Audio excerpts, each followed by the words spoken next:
Because to get power into a battery, it means it has to go through an inverter. There's hundreds of volts of watts actually, of power coming in from a solar panel system there. Or if it's not connected to solar, it's at least connected to an energy grid like your municipal supply there. So because of the input into the battery, we say no, because there's an electrical installation attached to this.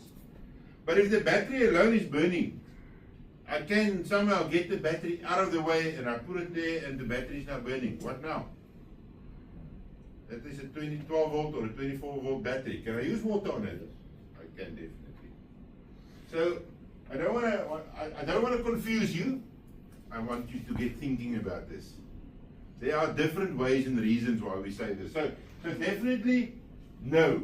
We can't use water on electrical installation, but I can use water on a battery. Okay. Right. Next is we're going to look at fire alarm and detection systems.